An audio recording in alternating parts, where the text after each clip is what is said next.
on the analysis and impacts of digital technology and information technology in China. I'm Eli Stevens. So, how has technology affected China? Well, obviously, China has gone through a lot of rapid technological advancements in the last couple of decades, just the same as any other nation, because technology is basically accelerating at that point.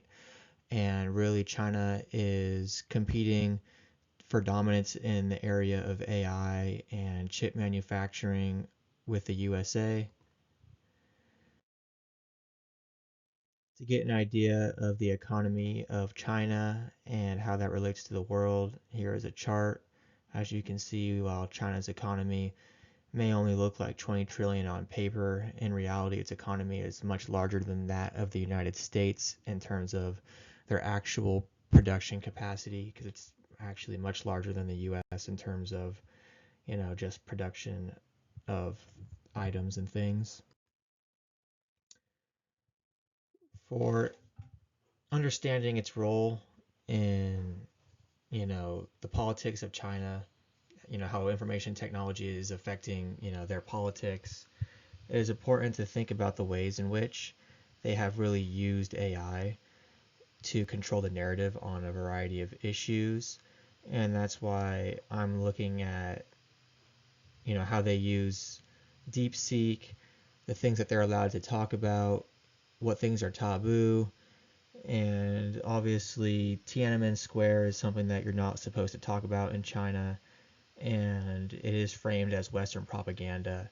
It's like it never really even happened, even though I'm sure a very large fraction of Chinese society still does remember and is not too happy about it, but it is a very oppressed element of their society. They do not talk about that. And many aspects of the CCP's rise to power is just kind of left as a mystery.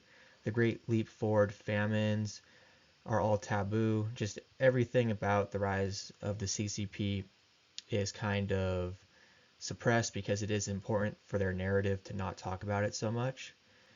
And cultural revolution atrocities, which were a big part of the CCP's, rise to power, leading up to the present day, it's just not very talked about.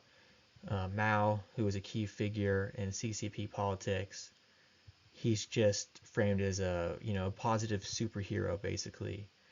Any recent events, even like what's going on in Hong Kong, 2019 protests, Taiwan, everything is framed in China's favor. You can ask DeepSeek about what they think of Taiwan. Is it part of China or is it independent? Well, they think it's part of China.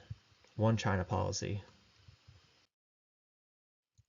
And so, as a bit of history, information technologies weren't really a thing, until recently, I guess.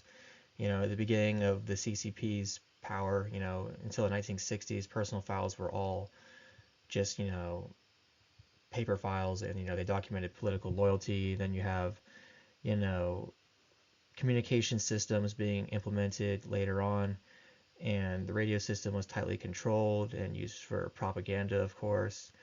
In the 80s and 90s, there is, of course, a large emphasis on technological growth. And about the same time, the CCP started to really look into that to make sure that they had control. But really, it wasn't until they had the Great Firewall, which was with mandatory user ID, website blocking, and online police, where they really started to make sure that as the internet was expanding, that they had control over it. And that's a really big, important thing to remember because Russia, for example, is not that technologically advanced in enforcing, their authoritarian regime. The CCP is far more organized and efficient at what they do. North Korea, for example, is nowhere near the level of advancement that China has in this regard because in North Korea, they are very isolationist. No outside media content can get into North Korea, and it's a very serious punishment if you get caught with any sort of materials. But we see with China, they are just very organized. From the years of 2010 and 2016, the surveillance state was largely expanded. You have a large amount of, security camera usage. mobile phone tracking, and AI was starting to be used in a lot of different areas of life to start with predictive models of behavior. And the social credit system, which kind of was developing in the mid 2010s, is related to a lot of things from financial credit, law, corporate behavior, how well do you behave at work, and also, of course, like what you're saying in person and online. And it's a very powerful system which has allowed, their information technologies to be utilized against the ideals of freedom. And so that's very interesting. The aid of AI in controlling information, as talked about with the DeepSeek thing, AI is really a good tool overall for society, as we will discuss, but it's also very, very problematic because it can be used to distort the narrative and really create a narrative that is unbreakable because of how advanced AI is in determining personal behavior. AI can determine, or I should say, it can help determine what you like as a person, what you don't like. Um, for some political entity like the CCP, they can easily exploit it, and so that's why the use of AI by the CCP is very dangerous because ultimately freedom is at stake. There's so much information being spread around the world, and AI is going to use that determined by whoever's in power. When the CCP is in power, they're able to use it to make people fall in line. So yeah, that's just something to consider. So yeah, as a brief comparison to North Korea and Russia. So I mean, Russia has internet shutdowns. North Korea phones take screenshots every 5 minutes, but they are not as organized as the CCP because both of those nations are not as advanced in using this tech to maintain power.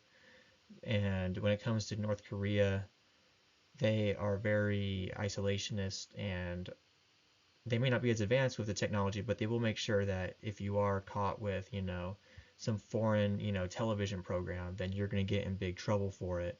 So it's really a matter of total fear and isolation that they rely on, while Russia is more reliant on just propaganda. And so, yeah, hands down, China is the most advanced, like, political propaganda state, and AI is just making them stronger. And that's really important to remember. As far as the military, China has one of the most powerful militaries globally, and they have a high amount of unity and, power in numbers. So their military quality of life is very good. And of course, in terms of technology, well, information technology has greatly led to increased power for the military. Political quality of life, well, this is basically what most of the presentation is about. There's no ability to resist the strength of the CCP.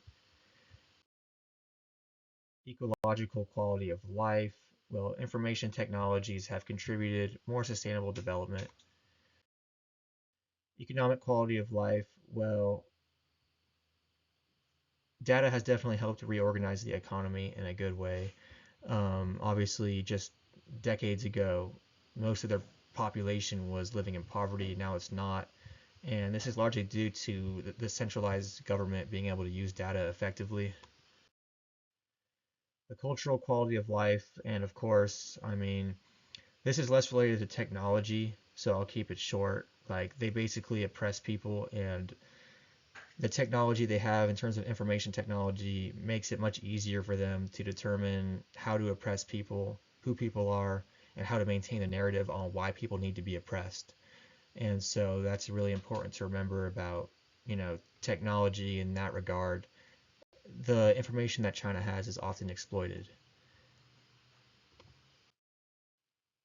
Social quality of life in China, well, obviously, again, with anything else, technology has helped, uplift China in many ways. There is improved access to healthcare and basic infrastructure. Of course, it has also led to large social inequality as it has in any other country. And so, yeah, that's all I have to share. Thank you for listening.